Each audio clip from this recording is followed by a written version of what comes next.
Hello students, सर्वप्रथम मेरी ओर से आप सभी को सुप्रभात, गुड मॉर्निंग। वंस अगेन एक बार पुनः मैं उपस्थित हूँ। आज हम लोग क्लास 10th के लिए कक्षा 10वीं के सभी विद्यार्थियों के लिए क्षितिज पुस्तक से चैप्टर नंबर 8 पाठ संख्या 8 कन्यादान, जो कि ऋतुराज जी की एक बहुत चर्चित कविता है। कन्यादान ऋतुराज जी ने लिखा है और इस कविता के वो रचनाकार हैं, कवि हैं। ठीक है, तो कन्यादान है, ये आपके चित्र में दिख रहे हैं, ऋतुराज जी हैं। ठीक है, उनका ये चित्र है। और सर्वप्रथम हम लोग कविता का प्रारंभ करने से पहले हम लोग उनके जीवन के बारे में, कवि के जीवन के बारे में हम लोग जानना चाहेंगे। ठीक है, उनके जीवनी के बारे में। चलिए हम लोग कवि के जीवन परिचय जानते हैं। ऋतुराज का जीवन परिचय। कवि ऋतुराज का जन्म राजस्थान के भरतपुर जिले में सन 1940 में हुआ। ठीक है, ऋतुराज जी का जन्म कहाँ हुआ? राजस्थान के भरतपुर जिले में सन 1940 में, 1940 में। उन्होंने राजस्थान विश्वविद्यालय जयपुर से अंग्रेजी में एमए की, मास्टर डिग्री किया इन्होंने, मास्टर ऑफ इंग्लिश है ना। एमए की डिग्री यानी जो स्नातकोत्तर होता है, स्नातक ग्रेजुएशन, स्नातक के बाद स्नातकोत्तर यानी मास्टर डिग्री, उसे कहते हैं एमए, एमकॉम, एमएससी। अलग अलग है, जो आर्ट्स लेकर पढ़ते हैं एमए, जो कॉमर्स, एमकॉम, जो साइंस स्ट्रीम लेकर एमएससी। ठीक है, उन्होंने लगभग 40 वर्षों तक अंग्रेजी अध्ययन किया।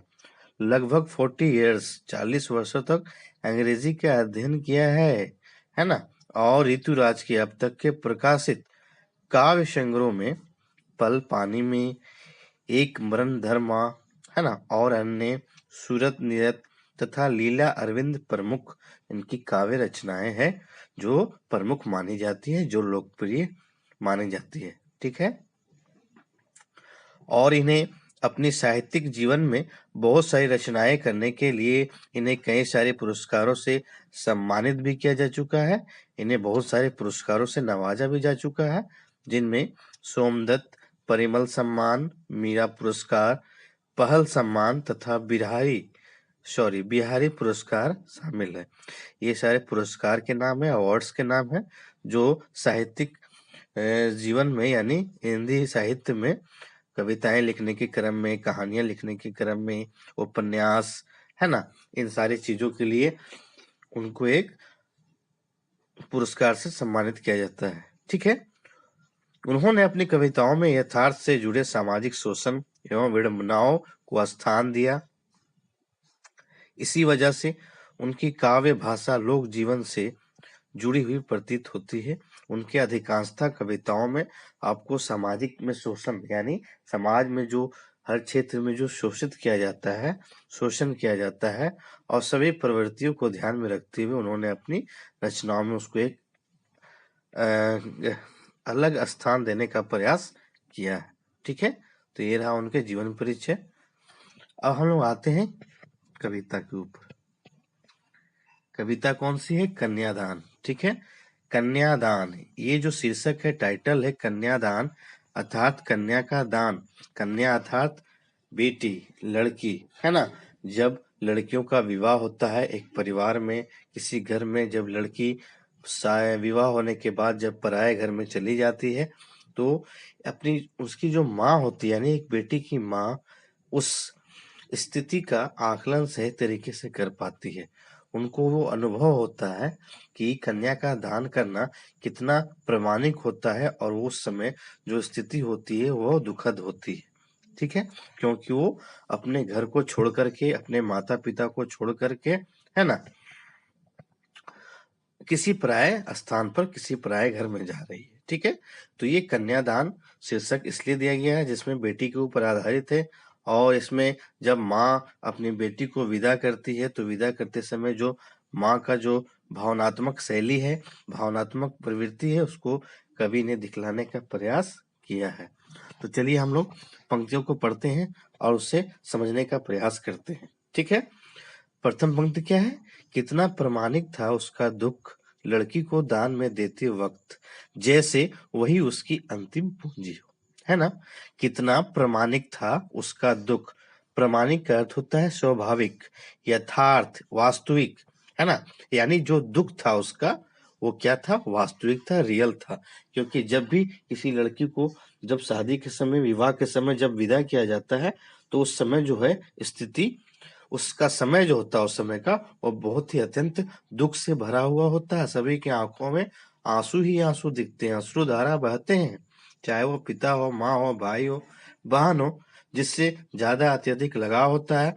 परिवार का हर एक सदस्य उस समय गमगीन होता है, माहौल उस समय, इन्वायरमेंट, वातावरण गमगीन हो जाता है। ठीक है। तभी कवि कह रहे हैं कि कवि ने कन्या विवाह के बाद बेटी को उसकी ससुराल भेजते समय माँ की जो अंत वेदना को चित्रित किया है। इसमें माँ को आभास होता है कि उसने अपनी बची हुई पूंजी को भी दान कर दिया, है ना। लड़की को दान में देने वक्त जैसे वही उसकी अंतिम पूंजी हो, यानी लड़की को जब वो विदा कर रही है तो उस समय माँ को आभास हो रहा है कि मेरी जो बेटी है वही मेरे लिए अंतिम पूंजी, पूंजी अर्थात धन संपत्ति, है ना। व्यक्ति का धन संपत्ति क्या होता है, पैसा। लेकिन परिवार के जो सदस्य होते हैं, बेटा बेटी, भाई बहन, वो भी एक प्रकार से अंतिम पूंजी ही है ना। क्यों? क्योंकि उनको भी हम लोग बचपन से लेकर पाल पोस कर बड़ा करते हैं, उनमें उस बहुत सारा मेहनत परिश्रम लगता है उनको बड़ा करने के लिए, है ना। तब जाकर उसको अंत में हम लोग दान में दे देते हैं, विदा कर देते हैं, विवाह कर देते हैं और विवाह से रुखसत कर देते हैं किसी पराये घर में। ठीक है। तो फिर क्या करें, लड़की अभी सियानी नहीं थी, अभी इतनी भोली सरल नहीं थी। फिर वो कह रही है कि लड़की जो है अभी उतनी सियानी नहीं हुई है, इतनी बड़ी, इतनी समझदार, योग्य, काबिल नहीं हुई है ना।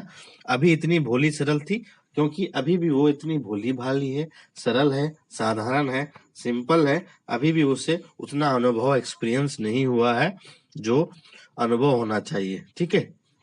और उसके बाद अगली पंक्तियां हैं कि उसे सुख का आभास तो होता था लेकिन दुख बांचना नहीं आता था। बांचना, बांचना का अर्थ होता है पढ़ना, समझ पाना, वास्तविक जो है उस वास्तविकता को समझ पाना। ठीक है। इसलिए वो कह रही है कि उसे सुख का आभास तो होता था, सुख को वो पहचानती थी। क्यों? क्योंकि बचपन से ही वो अपने माँ बाप के साथ रहती है, माँ बाप के घर में, अपने घर में रह रही है और हमेशा उसे माँ बाप ने, माँ पिता ने सुख ही सुख दिया है, दुख का कभी आभास नहीं हुआ है ना। इसलिए दुख को वो नहीं पहचानती है ना। और दुख को बांचना, पढ़ना भी नहीं आता उसे, वो केवल सुख का ही आनंद लेती थी। ठीक है। अगली पंक्तियां हैं, पाठिका थी वह धुंधले प्रकाश की, कुछ तुकों और कुछ लयबद्ध पंक्तियों की। पाठिका, पाठिका अर्थ होता है पढ़ने वाली, समझने वाली। लयबद्ध, लयबद्ध का अर्थ होता है लय में बद्ध, यानी रिदम, कंटिन्यू, लगातार जिस कार्य को आप कर रहे हैं लय के साथ, रिदम के साथ। ठीक है। अब वो क्या कर रहे हैं इन पंक्तियों में कि वह पाठिका थी धुंधले प्रकाश की, यानी वो पढ़ने वाली, समझने वाली पाठिका थी। यानी उनकी जो माँ है वो भी अपने बारे में कह रही है कि उनको भी एहसास हो चुका है पहले, जब उनका विवाह हुआ था तो वो धीरे धीरे सभी चीजों को समझने लगी थी, है ना, कैसे क्या करना है। लेकिन अभी जो बेटी है वो नई नई है और वो अभी अपरिचित है, उसे कोई ज्ञान नहीं है। ठीक है। माँ ने कहा पानी में झांक कर अपने चेहरे पर मत रीझना। माँ ने क्या कहा, पानी में झांक कर अपनी बेटी को विदा करने से पहले वो सलाह दे रही है, मशवरा दे रही है। क्या निर्देश दे रही है कि बेटी पानी में झांक कर अपने चेहरे पर मत रीझना। रीझना का क्या अर्थ होता है?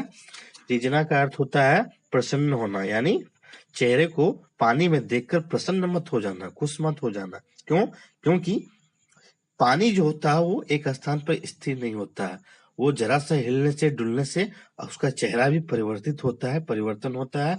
उसी प्रकार से जो ससुराल के जो लोग होते हैं, व्यक्ति होते हैं, वो उनका भी चेहरा समय समय बदलता रहेगा, इसे तुम ध्यान में रखना।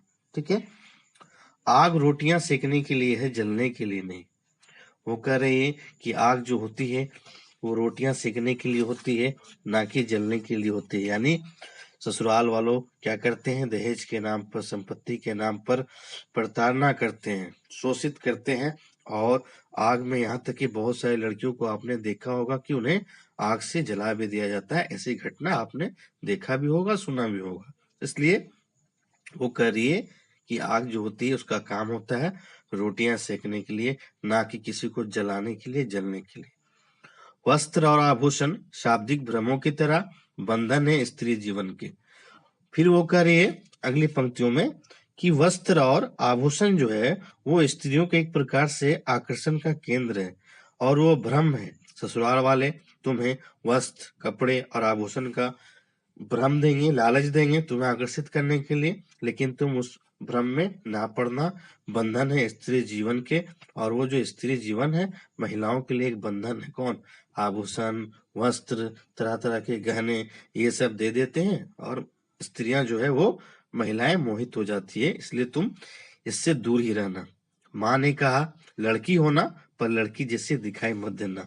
फिर कवि ऋतुराज जी, जिसमें माँ कह रही है अपनी बेटी को विदा करते समय कि तुम लड़की हो, लड़की के जैसा रहना, ठीक है, लेकिन लड़की जैसे दिखाई मत देना। यानी लड़कियां जो होती है वो क्या होती है? मुलायम होती है, हृदय की तरह उसका व्यवहार सरल होता है, लेकिन तुम हमेशा शोषण का उसका जवाब देना, अत्याचार ना सहना, उनका मुकाबला करना, और परिवार में जो तुम्हें शोषित करेंगे उसका तुम करारा जवाब देना। ठीक है।